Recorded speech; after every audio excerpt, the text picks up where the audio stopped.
So when I say this is the second Muslim crusade or the second Islamist crusade, it is exactly that. When I wrote many years ago, more than a decade and a half ago, a National Review about open borders and the problem that that's going to create, I was called by the Wall Street Journal a restrictionist. I'm a restrictionist. I said, for once they're right. I am a restrictionist. You either follow the law, you got to demonstrate that you will assimilate into our country, our culture, or you don't get to come.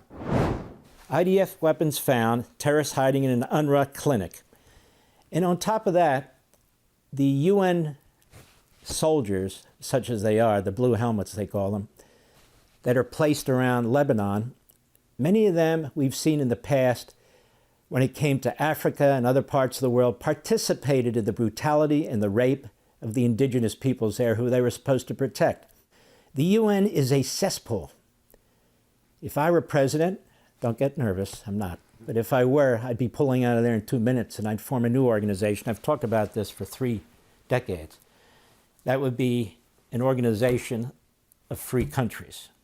What are we doing sitting with all these genocidal maniacs? It makes no sense. It's not the United Nations. We don't want to be united with that.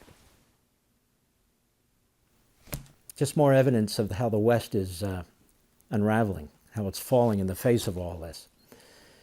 But I want you to look at this. And so Biden puts out a statement and he says, we insist, and so does France, of course, always there to stab Israel in the back, along with Biden, that the Israelis stop attacking the UN soldiers. The Israelis have told the UN soldiers to get the hell out of the way because, as it turns out, just like Hamas, they have many of their weapons stored, many of their tunnels, and many of their facilities right next to these UN soldiers in these UN facilities. And they're saying, look, you got to get the hell out of here. We got to deal with this, and we're going to deal with this. So what does Biden do? What does Biden always do?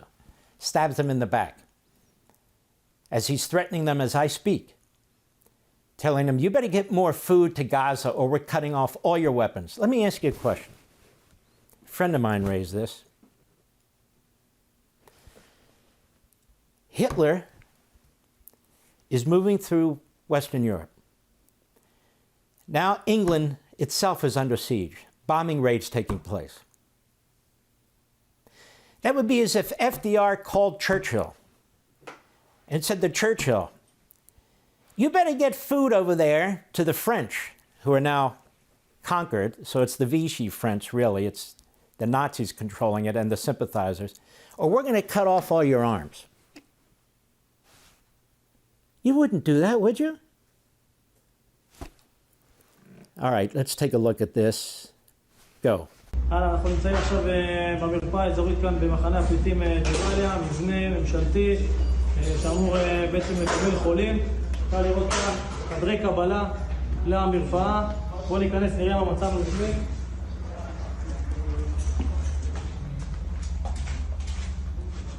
טוב, כמו שאפשר לראות כאן, מטען טלוויזיה נגד אדם, מערכות הפעלה חשמליות, תיל דו-גידי, חגורה של מדי חמאס ומחבלים, יש כאן חלקים של נשק נורא. Again, this is a UN facility which harbors the terrorists and allows them to use their facilities for weapons. And these UNRWA people were there on October 7th participating in the genocide that took place. And we're finding them all over the place. The UN, you and I are funding these terrorists, and Joe Biden is coming to their defense. We're still funding UNRWA in Gaza, despite their obvious connections to Hamas and the terrorists, and other connections in Lebanon to Hezbollah. Go ahead.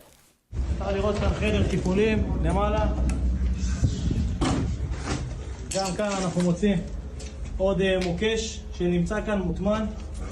אפשר עכשיו לראות בעצם מצלמה שמצאנו כאן באיתור הזה. אפשר לראות את הנשקים שהיו להם כאן בתוך המתחם. ממש כאן בחדרים האלה שאנחנו נמצאים כרגע, אפשר לראות אותם מכוונים את נשקם. פה יש רחפן בעצם שאנחנו רואים שהם מפעילים באתר ארכיאולוגי שנמצא פה סמוך. הכל כאן זה ניצול ציני של האוכלוסייה האזרחית בתוך מרפאה, בתוך מתחם אזרחי. אנחנו נרדוף את המחבלים האלה ונמצא אותם בכל פינה.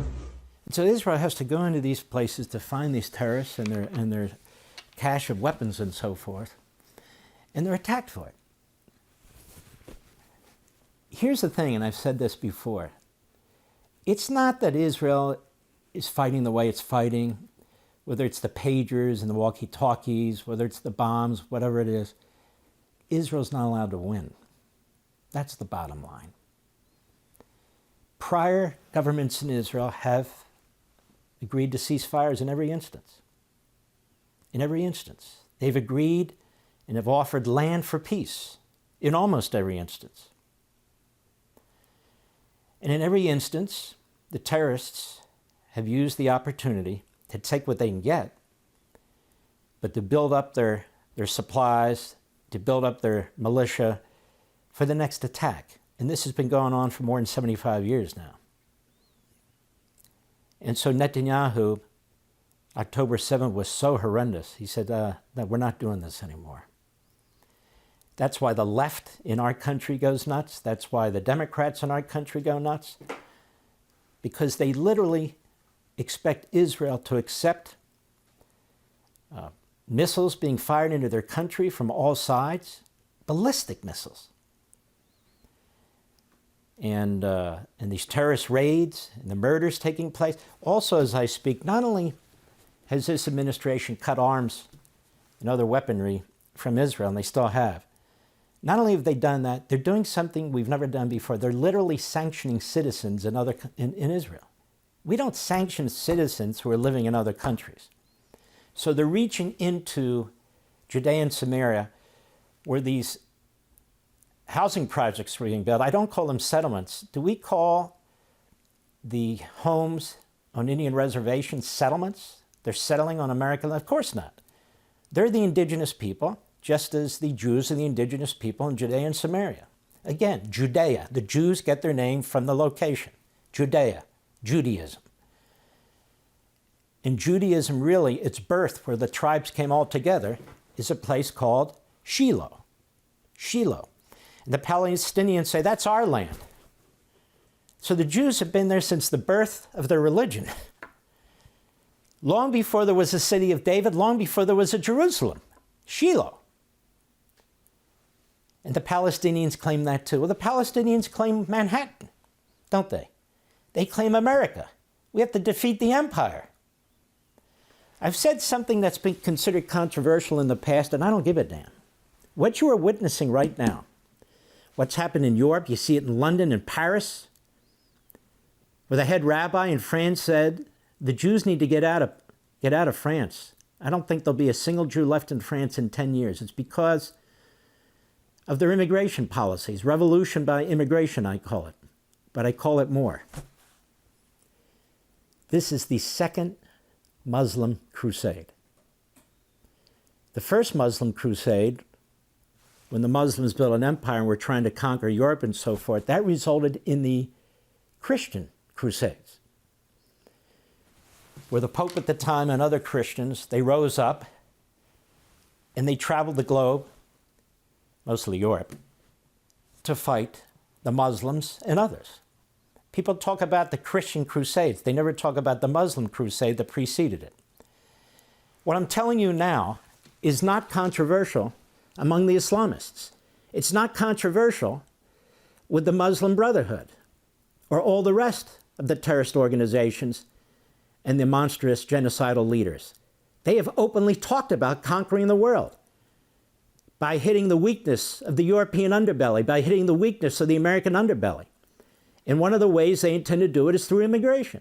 So when I say this is the second Muslim crusade or the second Islamist crusade, it is exactly that. When I wrote many, many years ago, more than a decade and a half ago, a National Review about open borders and the problem that that's going to create, I was called by the Wall Street Journal a restrictionist. I'm a restrictionist. I said, for once, they're right. I am a restrictionist. You either follow the law, you got to demonstrate that you will assimilate into our country, our culture, or you don't get to come. It's a quaint concept that has been the basis for immigration since really our founding and up to about 20 years ago. What's happening is the disuniting of America. The disuniting of America. Arthur Schlesinger Jr., a left-wing Democrat who worked for Johnson, before that, who was very close to John Kennedy, and he wrote a book called The Disuniting of America. And he explained in the book that you have to have assimilation into an American culture, which is a good thing because the American culture is the most tolerant culture on the face of the earth, which is why we have people from different cultures coming to this country. But they must show allegiance to the country. That doesn't mean allegiance to a party or a particular viewpoint, but allegiance to the country, its history, its founding, its principles, its morals. Otherwise, you don't have a country. And that's exactly what's happening. I recommend you read it. You can get it on Amazon.com. It's an older book. I've cited it in at least one, maybe two of my books. I've read from it on radio in the past, The Disuniting of America. And that's exactly what's taking place here. You see these people? Old-time Democrats, like Schlesinger, like Henry Scoop Jackson, like Pat Moynihan, like so many others, would be watching this, and they would be siding with us. Governor Lamb, who passed away about a decade or so ago, maybe less than that, was very, very liberal. But on this issue, he was solid. Barbara Jordan from Houston, really a fabulous woman, a real trailblazer. She was very hardcore on immigration. She was in charge of a commission that was appointed back then when Democrats and Republicans agreed on immigration. We agreed on immigration, but not anymore, because the Democrat Party has moved towards Marxism. Party comes first, country comes second, only to the extent that the party can control the country, and their party needs to be a monopoly. They're power hungry. So they've lost all connections, all moorings to our founding and to our principles. Anything goes. That's why they don't expel Tlaib or Omar or AOC or their ilk. That's why our media, which is an appendage to the Democrat Party, keep promoting Bernie Sanders, who's an out-of-the-closet Stalinist and always has been. Things of that sort. For all this and much more, sign up for Levin TV.